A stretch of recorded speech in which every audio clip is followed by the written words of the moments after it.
Hello दोस्तों, मैं doctor सरिस्ता बहुत बहुत स्वागत करती हूँ आपका। और उम्मीद करती हूँ कि आप सब भी बहुत बहुत स्वस्थ होंगे। तो आज मैं आपको, जैसा कि आप थंबनेल देख के पहचान ही गए होंगे, आपको थोड़ा थोड़ा आइडिया लग गया होगा कि मैं आपको स्किन के ही संदर्भ में एक और परेशानी के बारे में आज आपको थोड़ा बताऊँगी।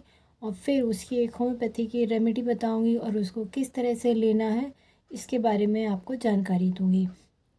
तो अगर आपके भी हाथ या पैर, जैसा कि मैंने आपको पिक्चर में दिखाया है, आपने देखा होगा, उसमें हाथ या पैर जिस तरह के हो गए हैं, मतलब पैरों में या उंगलियों में लालपन या सूजन, इस तरह की शिकायत अगर आपको सर्दियों में हो जाती है तो आपको ये आप जानकारी आपको लेनी चाहिए, ताकि आपको इससे मुक्ति मिल सके, इस परेशानी को आप दूर कर सके जड़ से। तो बने रहिए मेरे साथ अंत तक इस वीडियो में। चलिए स्टार्ट करते हैं। दोस्तों, होता क्या है कि कुछ लोगों के, जैसे बहुत, अगर आपने ध्यान दें इसके रेशो में, तो महिलाओं को या लेडीज़ों को इस तरह की परेशानी ज़्यादा देखी गई है, जो सर्दियों के टाइम पे अक्सर हो जाती है। जैसे कि हाथ या पैरों में की उंगलियां जो होती हैं उनमें लालपन आ जाता है, वो सूज जाती हैं, उनके अंदर सूजन सी हो जाती है और खुजली होने लगती है, इचिंग की शिकायत होती है। तो उसमें रेडनेस, स्वेलिंग, इचिंग और स्किन वहाँ की लूज सी हो जाती है। और बहुत ज़्यादा सीवियर परेशानी में वहाँ का रंग भी कई बार बदल जाता है। वो जो है पहले लाल होती हैं, उसके बाद फिर वो नीली नीली सी या फिर हरी हरी सी पड़ने लगती हैं। और ज़्यादा सीवियर स्थिति में कभी कभी उनकी स्किन जो है बहुत ज़्यादा लूज़ हो जाती है और उसमें पानी सा आ जाता है, उसमें वो स्किन जो है वहाँ से उधड़ने लगती है या निकलने लगती है। ये मैंने बहुत ज़्यादा सीवियर स्थिति बता दी। शुरुआत में होता है, शुरुआत में आपकी उंगलियां लाल पड़ती हैं और उसमें रेडनेस आती है, सूज जाती हैं। ये इतनी ही स्थिति किसी किसी पेशेंट में बनी रहती है, हर सर्दियों में ऐसा होता है। और कुछ पेशेंट्स के अंदर यही स्थिति बहुत ज़्यादा सीवियर हो जाती है, बहुत ज़्यादा परेशान करने वाली हो जाती है। तो जो मैंने आपको जो नीलापन बताया, जो वहाँ से स्किन निकलने लगती है, उधड़ जाती है, वो बहुत ज़्यादा सीवियर स्थिति हो जाती है।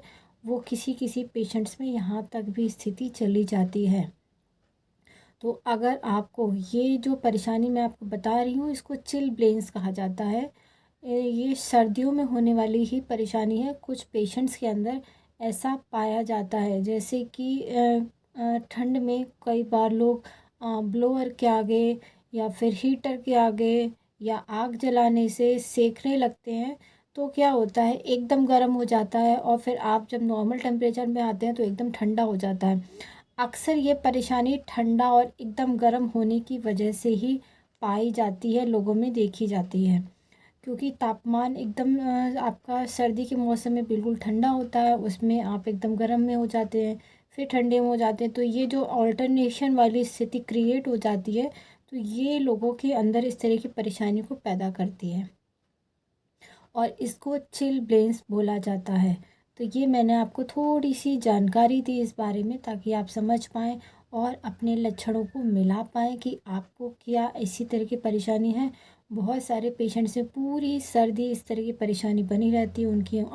उनकी फिंगर्स जो होती हैं, हाथों की उंगलियां एकदम लाल हो जाती हैं, वो किसी भी तरह का काम नहीं कर पाती हैं महिलाएं घर में। उनको हाथ पैरों में, पैरों की उंगलियों में भी ऐसा हो जाता है। उन्हें मोजे और वो वूलन्स इतने ज़्यादा पहन के रखने पड़ते हैं, अपने को इतना प्रोटेक्ट करके रखना पड़ता है ताकि उसमें ये परेशानी ना हो। लेकिन फिर भी कुछ लोगों को ऐसा हो ही जाता है और वो बहुत टाइम से बना रहता है, सालों बना रहता है, उसका कोई इलाज सही सा नहीं करवा पाते और वो बहुत ज़्यादा परेशान रहते हैं।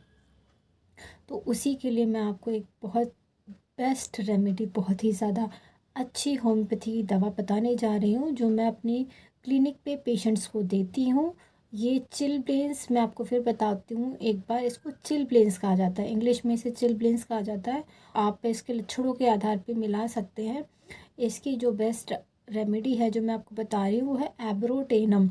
एब्रोटेनम आपको 30 पावर में या फिर आप 200 पावर में भी ले सकते हैं, जैसा भी आपके लक्षणों के आधार पे दिया जाता है। अगर आपके लक्षण ज़्यादा सीवियर हैं, आपको ज़्यादा परेशानी है, तो आप 200 में ले सकते हैं दिन में 2 बार। और फिर जैसे जैसे आराम लगने लगे आप उसको हफ्ते में एक बार कर लें।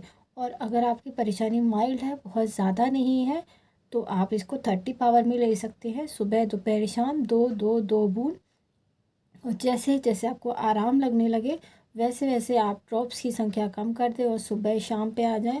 फिर एक बार करके आप दवा को बंद कर दें, जब तक कि आपके लक्षण आपके पूरी तरह से चले ना जाएं, आपको पूरी तरह से आराम ना लग जाए। उसके बाद भी आपको दवा एकदम नहीं बंद करनी है, आपको हफ्ता 10 दिन खाना है, फिर धीरे धीरे बंद कर देना है। तो ये जानकारी आपको अगर अच्छी लगी हो तो आप इस वीडियो को लाइक करें और मेरे चैनल को सब्सक्राइब करें। Thank you so much.